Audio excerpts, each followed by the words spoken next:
Huaweiov MUI je jedan od onih Android skinova koje je iz nekog razloga popularno mrziti. I da budem iskren, ne razumijem u potpunosti zašto. Razumijem da nekima smeta određena sličnost sa iOS-om, razumijem i da nekima smetaju starije verzije ovog sustava, ali od prošlogodišnje verzije 5.0 ovo je jedan od najboljih Android skinova što trenutno možete pronaći. Danas ću pričati o njegovim mogućnostima na sličan način kao što sam pričao o MIUI prošli put. Ovdje je situacija malo kompliciranija jer neke mogućnosti ovise o tome iz kojeg cjenovnog ranga je vaš Huawei pametni telefon i kakvim hardverom raspolaže. Iz tog razloga ću vam pokazati stvari koje su dostupne na manje više svim Huawei pametnim telefonima i to na svom Honoru 8 koji ima predinstaliran MIUI 5.0. Što se tiče novog MIUI 8 sustava, tu nema puno nekih novosti koje nisu vezane za umjetnu inteligenciju, tako da ništa puno ne propuštamo. Pa, bez daljnje zadrške, krenimo.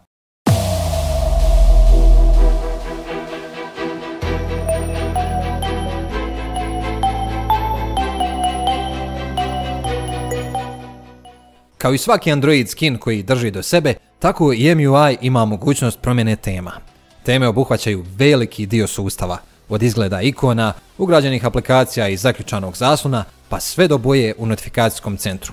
Ne ide toliko daleko kao MIUI, pa nije moguće mijenjati izglede veličinu ikona u notifikacijskom centru, a izgled postavki uvijek, ali baš uvijek ostaje isti. Mnogi to neće ni primijetiti i uvjeren sam da će ovo biti sasvim dovoljno da izgled maksimalno prilagodite po svom ukusu.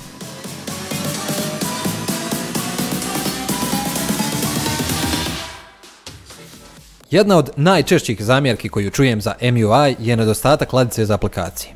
Još od verzije 5.0 to je nepostojeći problem i ako baš želite ladicu za aplikacije možete je uključiti u postavkama putem opcije stil početnog zaslona.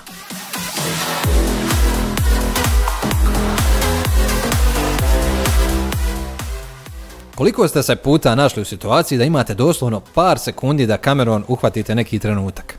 Umjesto da prolazite standardnu proceduru lansiranja kamere za aplikacije, pa kadriranja, onda i pritiskanja okidača, MIUI vam daje opciju da brzo 2 puta pritisnete tipku za stišavanje i kamera okida za manje od sekunde. Ovo naravno radi i kada je zaslon ugašen, dok je jedini nedostatak to što ne možete znati jeste li dobro kadrirali dok ne vidite rezultat.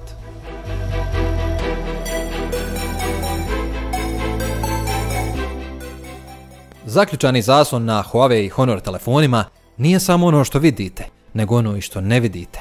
Ako na zaključanom zaslonu povučete prstom sa dna prema gore, otvara se mali izbornik za brzi pristup korisnim sistemskim aplikacijama kao što su kalkulator, svjetiljka, snimač zvuka, štoperica i tako dalje.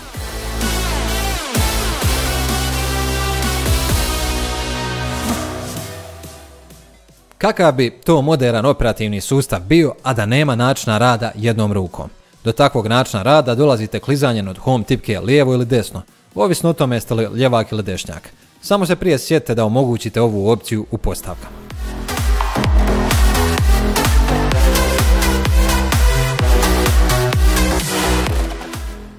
Ako me ikada vidite da bez nekog posebnog razloga lupam po ekranu nekog telefona, znajte da ga ne pokušavam razbiti, nego je to od navike koju sam dobio baš u MIUI sustavu. Ovdje su naime moguće razne geste sa kuckanjem prstom, ali samo dvije smatram bitnim. Ako brzo 2 puta kucnete sa jednim prstom, uradit ćete screenshot. Ako pak brzo kucnete sa 2 prsta po zaslonu, onda kreće snimanje zaslona. Odlična stvar koja drastično ubrzava postupak za obje te radnje.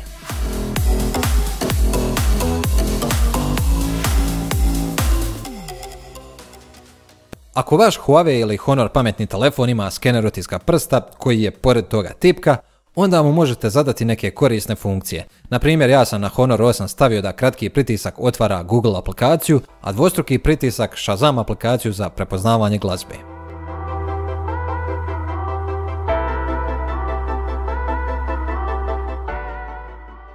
U vrijeme kada je većina pametnih telefona dual SIM, logično je da želimo na primjer imati 2 WhatsApp ili Viber računa.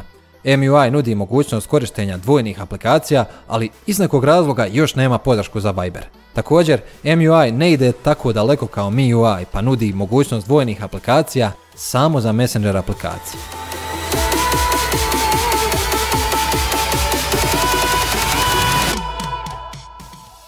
Smetaju li vam obavijesti koje stalno iskaču ili želite jednostavan način da ih podesite? Dovoljno je samo malo dulje zadržati prst na notifikaciji i možete birati kakvu vrstu obavijesti želite ili ako uopće ne želite obavijesti od te aplikacije. Ovo je najbolji način za brzo rješavanje situacije, a ako želite doslovno potpunu kontrolu, idite u postavke, odaberite aplikacije, onda željenu aplikaciju i dodirnite opciju obavijesti.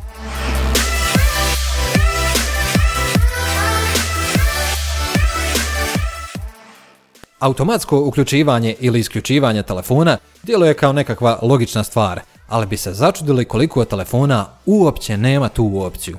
MUI dozvoljava da tempirate uključivanje i isključivanje u koje god vam vrijeme odgovara, a čak možete birati koliko puta želite da se ponovi, na koji dan i tako dalje.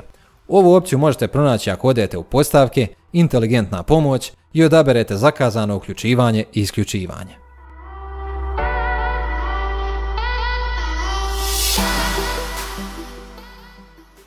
MUI ima i jednostavni način rada.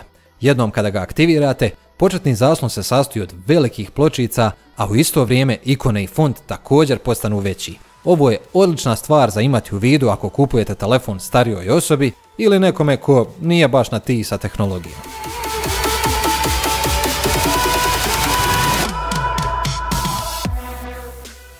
Automatsko upozoravanje ako neka aplikacija crpi previše energije je jedna od najboljih mogućnosti MUI sustava, ali u isto vrijeme zna biti iritantna ako svjesno koristite neku aplikaciju za koju znate da je zahtjevna.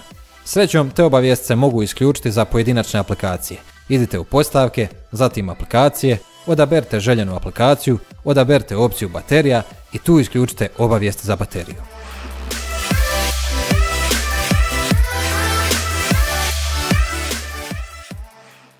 Sve što sam do sada naveo je samo kap u moru mogućnosti što ima MUI.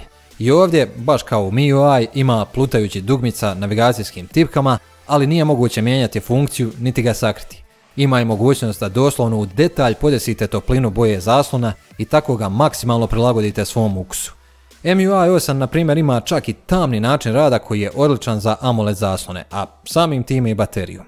Ostale stvari ću pak pustiti da otkrijete sami. I to bi bio Huawei MUI. Kao što vidite, pun je raznih korisnih sitnica koje olakšavaju svakodnevni život, a najbolje od svega toga je što je pri svemu tome brz. Čak što više u stvarnoj upotrebi djeluje brži i poletniji nego na primjer Samsung Experience, a upravo on će biti tema sljedećeg videa. Ako vam se pak sviđa ovakva vrsta videa, svakako nam ostavite jedan palac gore i pretplatite se na Balkan Gadgets YouTube kanal ukoliko već niste.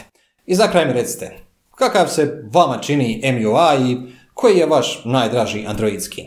Čujemo se u komentarima i do sljedećeg puta.